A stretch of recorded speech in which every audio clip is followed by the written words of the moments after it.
It's great to be in the SEC. Thank you for tuning in to the SEC Recap Podcast. I'm your host, Ben Warren.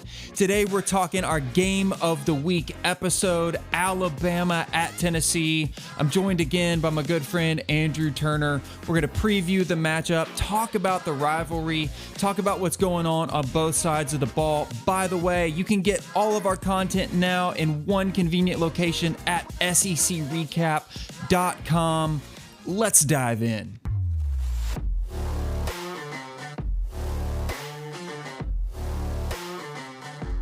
Number 3, Alabama Crimson Tide making their way to Knoxville for their third road trip of the season. The historic third Saturday in October rivalry matchup with red-hot number 6 Tennessee Vols. This is a 2:30 p.m. Central Time kickoff. Alabama, a 7.5-point road favorite over Tennessee.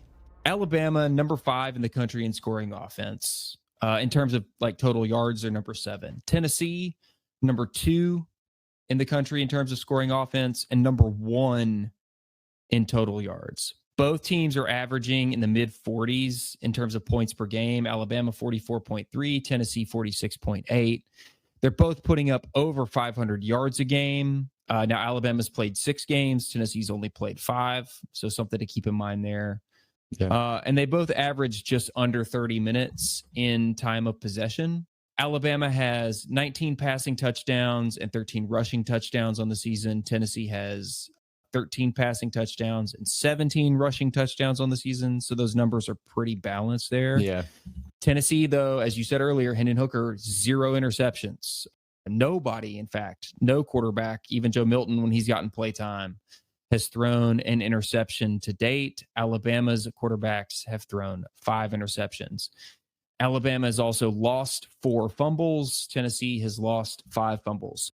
I'm giving an advantage in this case. It's really kind of neutral. I mean, these are 2 top-tier offenses in college football, but I'm leaning Tennessee just by the numbers, and especially if Bryce Young is limited, I'm definitely leaning Tennessee's offense in this one. What about you? Yeah, a few statistics that I wanted to throw out there that I think is interesting. You touched on it a minute ago, but we're 286 yards per game for Bryndon Hooker. I mean, that's doing some damage on the field, and I think if Bryce Young doesn't play, they're going to have to try to keep up with their offense, and it's going to be quite the game. Another number I want to throw out there: 15 years unbeaten. We have never beaten Saban. They're 15-0. They have quite the streak against us right now. And man, if there was ever an opportunity, it's this one. You know, we've got our offense rolling, we've got everything clicking. And in terms of like harnessing their offense, you know, we kind of touched on it before the podcast. I was just like really bummed to read this morning about what happened over the weekend. One of our star safeties just getting into it with somebody. I don't know. Yeah, so let's talk about it. I mean, since it's just disappointing. Yeah.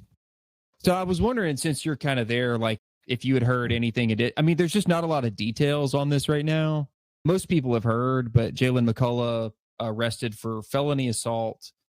And in the police report, I read the police report, the victim, Zion Spencer, I think is his name, was there in the complex or in that building, had gone out to his car, come back up, walked into the wrong apartment, turned around to leave, was followed, punched, fell down the stairs, went unconscious, woke up, and then police came, investigated, ended up arresting Jaylen McCollough. Now, it seems like he, in fact, did this. So in everything I'm about to say, I don't want it to sound like I'm defending or like justifying felony assault. I'm not. It sounded like the dude left and McCollough followed him and punched him or assaulted him or whatever, which you cannot do that. That you're not defending your home at that point. You're the aggressor. You're the assailant. There's a lot of stuff in this story that just seems so weird. It doesn't add up. I mean, what do you think? Yeah, I mean, I read a similar article, and when we were living in college together, our roommate walked into the wrong apartment too. So I feel like everybody's done it. I know, right? And I looked at the time. I wondered, did this happen at like 1 or 2 in the morning? And it looked like it was happening at like 2 or 3 in the afternoon during the NFL game 1. It sounds like he said some expletive at him. I don't know what was said. You don't have to be something about it. And he basically clocked him, and yeah, he fell all the way back down what seems like a whole flight of stairs. It's just, you just hope that the person's all right in that situation, but you also just want your players to just not be getting involved in stuff like that, because it's distraction, and you need everybody focused, and you also just don't need to be hurting people. Stuff like that, it really holds us back. He's the 3rd UT player to be arrested in the last 2 months. So, we've definitely struggled with this in the past, and I hope that we can clean it up and get it figured out. I think especially too when you're doing well and you're playing well, and your program and your teammates and possibly you are in the spotlight, like you're in the national media, you're in the national spotlight, trouble will come looking for you. It just has a way of doing that. Yep. And you just have to be extra careful to mind your P's and Q's when you're in those situations. And I think that part of that is just learning how to be a part of a program that's achieving at this level. Yeah. Saban in Alabama have been doing it now for a while, so he knows how to manage his players. He knows how to do that. It's still going to happen. Stuff like this happens everywhere. Nobody needs to pretend that this only happens at Tennessee. I agree. We could go back to the Urban Meyer years at Florida, and this happens everywhere. It's just at prestigious programs that are winning, it's going to be publicized more. You're going to be in the spotlight. Yeah. We'll see what ends up happening. I mean, I'm curious if he's going to play. I think that's on everybody's minds, but I'd say definitely not. There's no way. They're not going to play him. You can't play him. We probably don't have the full story. That's for sure. Yeah. I'm looking back at the history of the matchup. One of the things that I'm noticing just in the history of the rivalry, Tennessee from like 95 to 2006 or so was really putting it to Alabama. And then you notice that Tennessee during that time was a top 10 team just consistently until all of a sudden around 2007, we started tipping into the bottom half of the top 25 in our matchup ranking, and then we just are no longer a top 10 top 25 team at all every time we play Alabama. But they are number 2, number 1, number 8, number 2, number 1, number 1, number 4, number 8, number 1, number 1, number 1. Yeah. And like you mentioned 2016, when was that the last time that we were half decent? And that was the last time we were undefeated at this point in the season, and it was in Knoxville, pretty much a similar setup. Alabama was number 1, we were number 9, and that game, you remember the score? In 2016? Yeah, final score, Alabama, Tennessee, in Knoxville, 49-10. Oof. Yeah. The next year is 45-7. The next year is 58-21. If you look back at just last year, 52-24. Mm-hmm. So the fact that they're giving us 7.5 points, that says something. I think that's respect for our team. But if you look back at this last 15 years, it's not impossible to say that they don't just come in and just clean us out if we are not ready for them, especially if Bryce Young is somehow playing and we don't have our safety anymore because he's been arrested. It could get ugly, but I'm looking forward to it. A couple thoughts, like from that perspective. First of all, there's no way Jaylen McCollough plays. He has a pending felony charge. They're not going to play him. As a head coach, as an athletics program, you cannot play somebody with a pending felony charge, because what message does that send to everybody else? Like there's no way, there's zero chance. He's out for the game. As far as Bryce Young, I think Bryce Young will be available for the game. Now, will he be playing at 100%? We'll see. We don't know. But it wouldn't take much to re-injure or re-aggravate his shoulder. So maybe he's playing, but maybe he's playing at like 75%. Maybe he plays the full game, maybe he doesn't. But if he's available, I think he will play. We'll probably find out tomorrow or Thursday. I don't know when they talk to the media again, but it'll probably be Wednesday or Thursday. And then finally on the starting safety issue, man, we're so thin in the secondary already. I don't know how much not having Jaylen McCollough really affects what offenses are going to do to us. I think whether he's in the game or whether there's somebody else back there, I don't think it really changes much of an opponent's game plan, whether to throw on you or not. I don't think Jaylen McCollough's presence makes Nick Saban or Bryce Young think twice about throwing deep into our backfield. You know what I mean? I think they're going to do it no matter who's back there. I think he had 23 tackles this year, which was 4th on our team. In terms of, interceptions or pass deflections, stuff like that, I don't know where he is on all that. But, yeah, I agree. He's probably not the biggest loss that we could have had on our defensive front, but just hope that we don't lose anybody else for any reason ever. Yeah, for sure. So on that side of the ball, then defense, Alabama has number 6 in the country in scoring defense.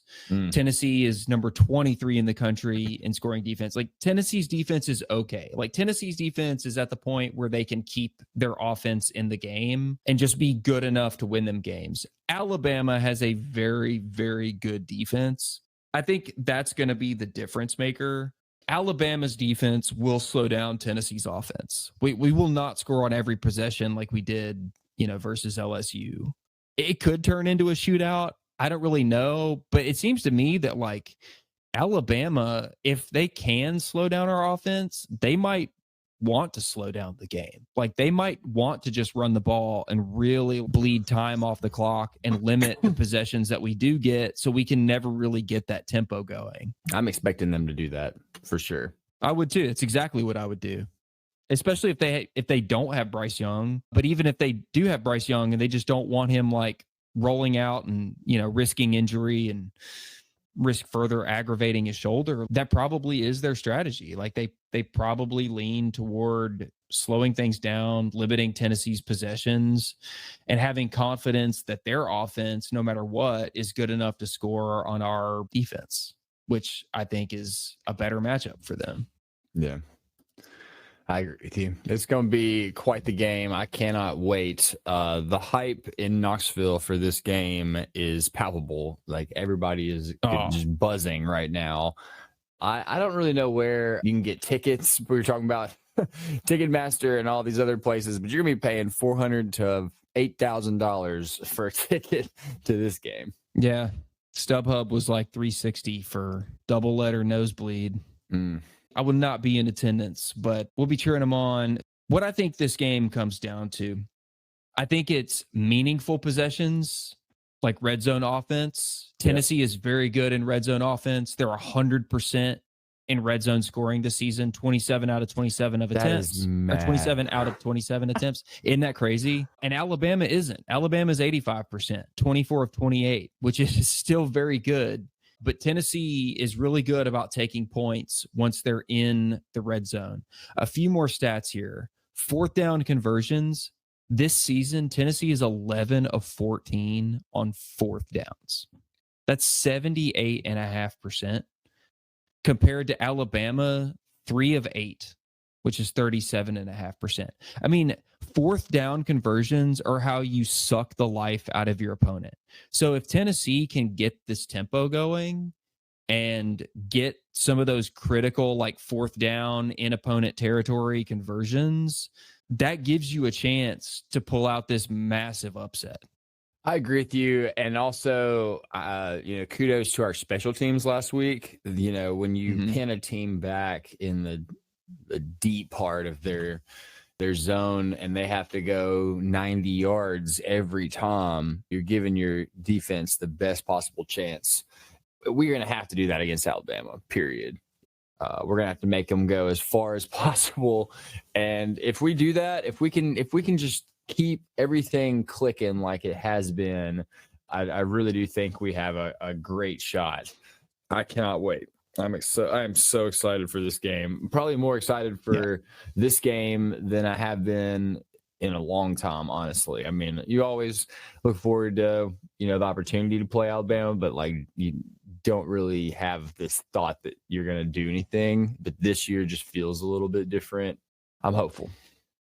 There is something a little different in the air. Over the last 15 years, since 2007, I've seen the games. We've all watched the games. There's not been a single year that I've even entertained the thought of picking Tennessee to win this game, because we've always been like a 3-touchdown underdog, 2-score underdog. Even the stats now, like if you look at the stats now, most of them show that Tennessee is just not quite there to win this game. And that's why most people probably aren't picking Tennessee.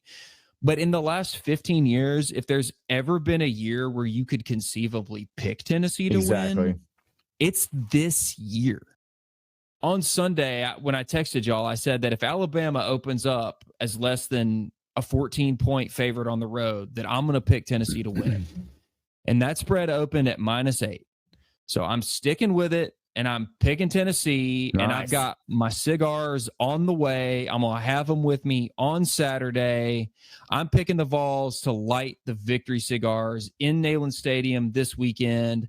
I got to call a score. I think if Tennessee's going to win, they got to score more than 30. So I'm going to say final score, Tennessee 38, Alabama 34. Nice. I like it. A little bit about the victory cigars. So 1950, somewhere in the 1950s, Jim Goostrey, he was the head of the athletic trainer for Alabama. He began a tradition where he would hand out cigars following a victory over the Vols. Both teams actually continued the tradition up to now, and they kept it secret from the NCAA because of all the tobacco rules across all the campuses. Alabama restarted the tradition in 2005, and they self-reported an NCAA violation on themselves. And every year since 2007, they knowingly violate the rule and report it in honor of the tradition. Most Vol fans will remember when Butch Jones was lighting up the cigars in Neyland Stadium the year after he had been run out of town. Oh, yeah. I'll never forget that picture. Not the best victory cigar if you're a Vol fan, but hopefully we can be lighting them up this Saturday. Yeah, I'm not even sure. It might have been tobacco rules, but I think it was actually like the whole NCAA rules against improper gifts. That history? Yeah, I did, but I'm pretty sure it had more to do with like giving athletes and players improper gifts and things like that. I don't know that it was the tobacco necessarily. I think it was more that like it violated NCAA rules against like, improper gifts or cash. Extra benefits. Extra benefits, that kind of thing. Makes sense. But it's a great tradition, and they've been rubbing it in our face for the last 15 years. Could you imagine if Tennessee wins on Saturday, that whole stadium just lights up with cigar smoke?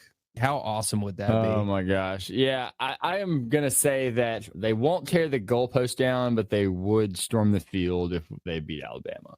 They're not really a tear the goalpost down fan base. Like, I'm not going to say never, but there's been a lot of big games. It just doesn't happen. I think this is a fan base that kind of expects to win and kind of historically feels that they're better than tearing down field goals when you beat Alabama. There are still people alive who remember Tennessee beating Alabama consecutive years. I'm not sure that this is like tear down the goalpost worthy, but it's a big win. Storm the field, absolutely. I got to mention this real quick.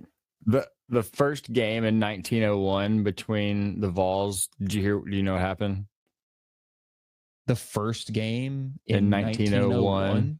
Yeah, ended early in a 6-6 tie because there was a controversial offsides was that call. The one? Oh, really? It was offsides?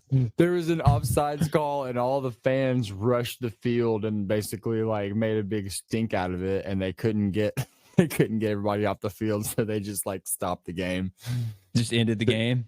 Yeah, and that's how the rivalry began, 6-6, all over an offside call. That's pretty great. I mean, I know like the broad overview of the rivalry. Like, I know they played it in Birmingham for years because like there was no stadium in Tuscaloosa. So whenever Tennessee would play on the road, it was always in Birmingham. I think Auburn was the same way. Like Auburn didn't have a stadium and Tennessee used to play them in Birmingham too. It is a historic rivalry. It's kind of like Florida, over the last couple decades. It hasn't felt much like a rivalry. Although the Florida one is different. We've gotten that one off our backs this year. I think it's time to get the Alabama one off our back. I think they can do it. They're going to have to play the best game they've ever played, but they've got the talent. They've got all the pieces. I think if Cedric Tillman can come back and they can just play a complete game, take advantage when they need to take advantage, do all the right things. Don't give Alabama anything easy. Don't give up stupid special teams mistakes. No muffed punts. Don't take unnecessary sacks or tackles for loss. Just get the ball out. Be safe with it. No turnovers, no fumbles. They absolutely can win, and I'm going to stick with my pick. Could be wrong. I mean, history's telling me it's the wrong pick, but if there's ever been a year I could pick them, it's this year. Nice. Yeah, I'm going to go Tennessee as well. I'm going to say 34-27. So let's go. There you have it. We're both picking Tennessee to cover and win outright in Knoxville against the Crimson Tide. Thank you so much for listening to the SEC Recap Podcast Game of the Week episode. Don't forget, you can check out all of our content in one place now. Articles, YouTube, podcasts, all on secrecap.com. Have a great week. Have a great weekend. And as always, it's great to be in the SEC.